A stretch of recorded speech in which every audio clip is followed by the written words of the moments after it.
তাৰমানে দুখৰ ৰাতি নুপুৱায়। যেতিয়া মানুহ দুখত থাকে ৰাতিটো দীঘল দীঘল লাগে। গতিকে এক দণ্ড সময় এটা এটা যুগৰ সমান অনুভৱ কৰিছে।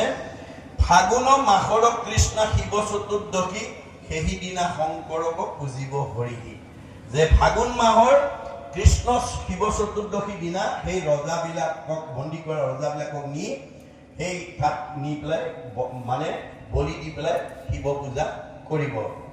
বাটচাৰি আছে দৰা খণ্ড মন্দমতি, সেই দিনটো কেতিয়া আহে তাৰ কাৰণে বাট চাই আছে।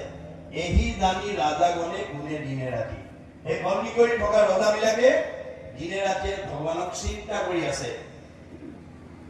এইবিলাকে কৈছে ন, কৃষ্ণ বিনে ইষ্টদেৱ নাহিকে আমাৰ ইটো ঘূৰো আপদত কৰিবে নিষ্ঠাৰ। যে আমাক এই বন্দীশালৰ পৰা উদ্ধাৰ কৰিব পৰা শক্তি ভগৱানৰ বাদে আৰু আনৰ হাতত নাই।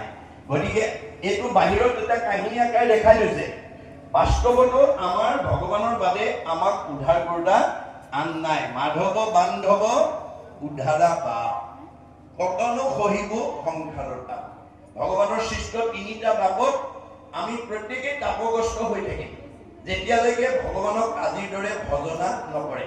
মনত ৰাখিব দেই, আমি মানুহ হিচাপে প্ৰত্যেক গৃহস্থী ঘৰতে পাৰিলেতো সদায়, নোৱাৰিলে সপ্তাহত, নোৱাৰিলে পষেকত, নোৱাৰিলে মাহেকত, নোৱাৰিলে 3 মাহত, নোৱাৰিলে 6 মাহত, নোৱাৰিলে বছৰেকত এবাৰ হ'লেও আপোনালোকে শক্তি অনুসৰি আপোনালোকে ভকত সেৱা কৰিব। কাৰণ এতিয়া কলি যুগত কাৰো ঘৰলৈ স্বয়ং ভগৱন্ত বৈকুণ্ঠপতি আহি তোমালোকৰ পৰিয়ালবৰ্গ আয়ুষ্মান হ'ব, ল'ৰা ছোৱালীকেইটা পঢ়া শুনাত ভাল হ'ব, ঘৰখন মংগল হ'ব বুলি ক'বলৈ নাহে। কোন আহিব? হৰিৰ মূৰ্তিক হৰি ভক্তক দেখিবা, শক্তি অনুৰূপে তাৰ প্ৰীতি আচৰিবা। এতিয়া ভগৱন্ত মূৰ্তি ৰূপে ভকত আহিব, শক্তি অনুৰূপে। আজি ডেকা বাপৰ অৱস্থাত বহুত ভকত পাতিছে, আপোনাৰ বেয়া 10 জন মাত্ৰ, তাকে আপুনি শক্তি অনুৰূপে তাৰ প্ৰীতি আচৰিবা। একদম দিল খুচিকে ভকত সেৱাত যিটো আপুনি অৰ্থ ব্যয় কৰিব, একদম দিল খুচিকে খৰচ কৰিব। 1 গুণ লগাইলে অনন্ত গুণ হয়, নাজানি মুগুদভাৱে ধন সাঞ্চিত হয়। ভগৱানে দিয়া ধন যদি ভগৱানৰ সেৱা কৰ্মত 1 গুণ লগায়, তেওঁ অনন্ত গুণ দি দিব। তেওঁ কোনোদিন ভকতৰ ধাৰ নাখায়। তাৰ উদাহৰণ দ্ৰৌপদীৰ ক্ষেত্ৰত দেখুৱাইছে। আপোনালোকে জানে ভগৱন্তৰ 16,108 গৰাকী ভাৰ্যা, তাৰ ভিতৰত 8 গৰাকী সৰ্বশ্ৰেষ্ঠ। কৃষ্ণই অষ্টমহিষীক আনতকৈ বেছি ভাল পায়, কিন্তু 8 গৰাকীতকৈ দ্ৰৌপদীক বেছি ভাল পায়। এই কথাটো 8 গৰাকীয়ে জানি কৃষ্ণৰ ওপৰত খং, আমি ইমান ধুনীয়া ধুনীয়া 8 গৰাকী থাকোঁতে এওঁ আকৌ দ্ৰৌপদীকো ভাল পায়। মনতে ভবা কাৰণে সকলোৰে হৃদয়তে ভগৱন্ত আছে। কোনে কি ভাবিছে জানে, মই কিয় দ্ৰৌপদীক ভাল পাওঁ, এই কথাটো বাস্তৱ উদাহৰণৰ দ্বাৰা যদি এওঁলোকক দেখুৱাব নোৱাৰো, অনাগত কালত এওঁলোকে মোক তাৰ ওপৰত লৈ পেলাই খুব কৰি থাকিব, জেদ কৰি থাকিব। সেইকাৰণে তেওঁ এই 8 গৰাকীক সংস্কাৰ কৰাৰ উদ্দেশ্যে তাৎক্ষণিকভাৱে এটা মানে কাৰ্যসূচী লৈ মানে অস্ত্ৰ পৰিচালনা কৰি আছে আৰু দ্ৰৌপদীক নিমন্ত্ৰণ কৰিলে। অস্ত্ৰ পৰিচালনা কৰি থাকোঁতে হঠাৎ আঙুলি কাটি অস্ত্ৰ লাগি আঙুলি কাটি তেজ ওলাবলৈ ধৰিলে। 8 গৰাকীয়ে কৃষ্ণৰ আঙুলি তেজ ওলোৱা দেখি ফটা কাপোৰ বিচাৰি ভিতৰ সোমাল।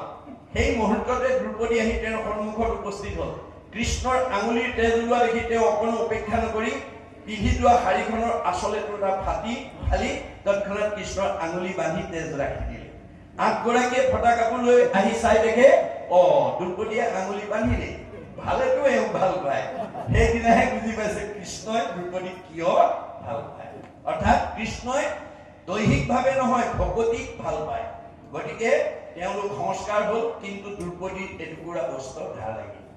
এটুকুৰা বস্ত্ৰৰ ধাৰ অনন্ত বস্ত্ৰৰূপে পৰিশোধ কৰি জগতলৈ নিদৰ্শন এৰি থৈ গৈছে। কোনদিনা? বস্ত্ৰহৰণ ৰাজসভাত ৰজস্বলা অৱস্থাত দুঃশাসনে দ্ৰৌপদীক বস্ত্ৰহৰণ কৰোঁতে বস্ত্ৰৰ ধাৰ বস্ত্ৰৰে পৰিশোধ কৰি দ্ৰৌপদীক উদ্ধাৰ কৰিছে। দ্ৰৌপদীক যদি উদ্ধাৰ কৰিছে, আমাক নকৰিব কিয়? এই বিশ্বাসটো আমাৰ লাগিব। সেইকাৰণে আমাৰ আজিৰ পাঠৰ প্ৰতিটো কথা, প্ৰতিটো শব্দ, প্ৰতিটো বাক্য মানে আপুনি বিশ্বাসেৰে ল'ব লাগে। ৱৰ্ড ইজ গড, শব্দই ব্ৰহ্ম, ই অবিনাশী, মানে অবিনাশী।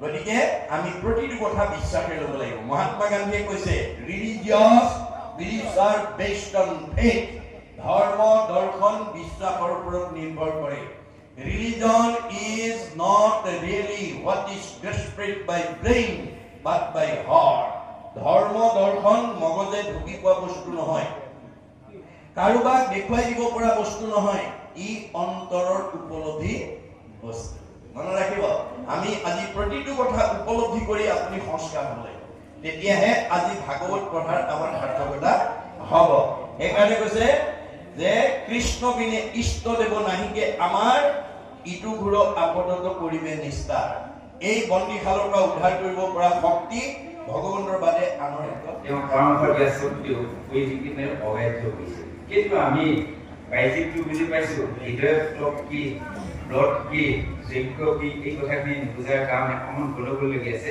সেই কথাখিনি এইটো হ'ল 2 নম্বৰ আৰু 3 নম্বৰটো হ'ল আপুনি খুব ধুনীয়াকৈ আনিছিলে যে আজি আমাৰ আখ্যানত জৰাসন্ধ টম আৰু ৰস এই দুটাত আপুনি কৰ্মাৰ্থিকত ধুনীয়াকৈ বুজাই দিছে মোৰ ভাৱত কৈছে অকণমান সেইটো নোহোৱাৰ কাৰণে আপোনাক অনুৰোধ জনাব গৈছিলোঁ জৰাসন্ধই যেনেকৈ মগধত 1000 নে কিমান ৰজা আছে যি বন্দী কৰি ৰাখিছে আজি সেইসকলে হয়তো কৃষ্ণৰ সন্ধান পাই কৃষ্ণৰ ওচৰলৈ পঠাইছে ঠিক তেনেকৈ আমাৰ কোনখন মগধত কম আৰু ৰজে বন্দী কৰি ৰখা ৰজাবিলাকক আজি এই অনুষ্ঠানলৈ দূৰ হৈ কোনো বিবেকে কোনে লৈ আহিছে সেইখিনি কৈছে নিশ্চয় বৰ সুন্দৰ আমাৰ এটা মহাপুৰুষৰ যিটো ভক্তি ধৰ্ম প্ৰচাৰৰ যিটো মাধ্যম এই দুটা দিশত আছে দেই এটা বহি জগত এটা অন্তৰ জগত এই বহি জগতৰ তীৰ্থ আছে আপুনি নৎসাত কৰিব নোৱাৰে গংগা বেয়াগাগী তীৰ্থ আছে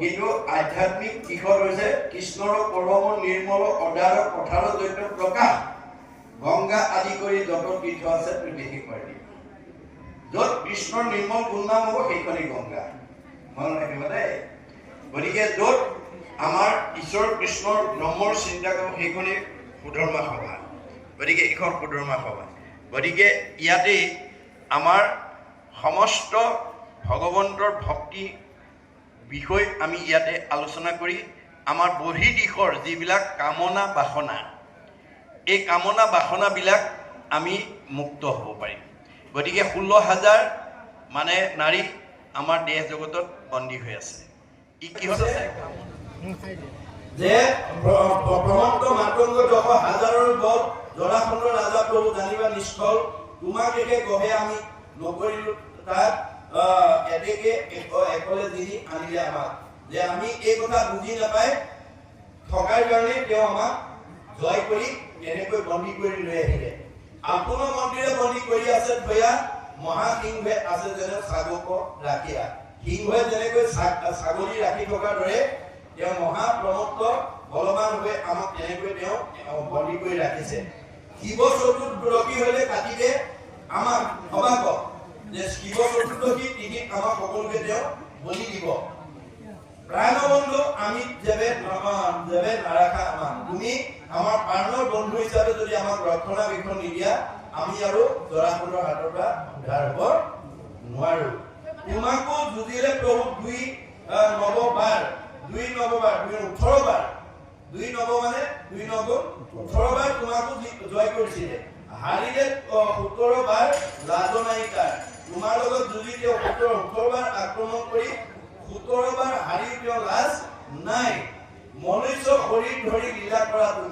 তুমি কেৱল মানুহৰ অৱতাৰ ধৰি লীলাহে কৰি আছা আপুনি বাৰেক তাক জিনাই ৰাহা স্বামী তুমি এটাই কেৱল তেওঁক জয় কৰিছা তাকেহে অধিক গৰ্ব বাঢ়িলে তাহাৰ গতিকে এইকাৰণে তেওঁৰ শক্তি বাঢ়ি গৈছে তোমাৰো প্ৰজাক পীড়া কৰে দুৰাচাৰ আৰু তোমাৰ প্ৰজাৰ ওপৰত তেওঁ অত্যাচাৰ কৰিছে নামতে অজিত কোনে জিনিবে তোমাক যে তুমি নামত অজিত তোমাক কোনে জিনিব হেন জানি প্ৰভু ধান্তে তাৰিও আমাক এই কথা জানি তুমি আমাক ৰক্ষণাবেক্ষণ দিয়া অষ্টাধিক শতকুৰি হাজাৰ নৃপতি মুক পঠাই দেখ এহি কৰিয়া কাকুতি এই মানে 20,000 জন বন্দীকাৰীয়ে মোক কি কৈছে এই কাকুতি কৰি তোমাৰ ওচৰলৈ পঠাইছে জৰাসন্ধ বন্ধন বিকল এৰাই বাগ জৰাসন্ধৰ এই বন্দীৰ পৰা যাতে তেওঁলোক মুক্তি হ'ব পাৰে পৰন্ত আক্ষেপ হবে দেখিবে তোমাক, যে তোমাক চাবৰ কাৰণে সকলোৱে অপেক্ষা কৰি আছে। তব তুই চৰণে সোমৰে দিনে ৰাতি দুখিতৰ দুখ দূৰ কৰা জলপতি। তোমাৰ মানে কিবা তেওঁলোকে এই দুখৰ পৰা উদ্ধাৰ হ'বৰ কাৰণে ৰাতিয়ে দিনে চিন্তা কৰি আছে। এই মতে ৰাজদূতে কৰন্ত আশ্ৰয়, এই ধৰণে যেতিয়া তেওঁ ৰাজদূতে যেতিয়া আশ্ৰয় লৈছে, এই বেলা মিলিল নাৰদৰ কৃপাময়। এই সময়তে নাৰদ আহি তাত উপস্থিত হৈছে। এইখিনিকে আমাক ক'লে। ইয়াৰ পৰৱৰ্তী পদে আমাক কি ক'ব আমি আকৌ পুনৰ পদবন্ধে আলোচনা কৰিম।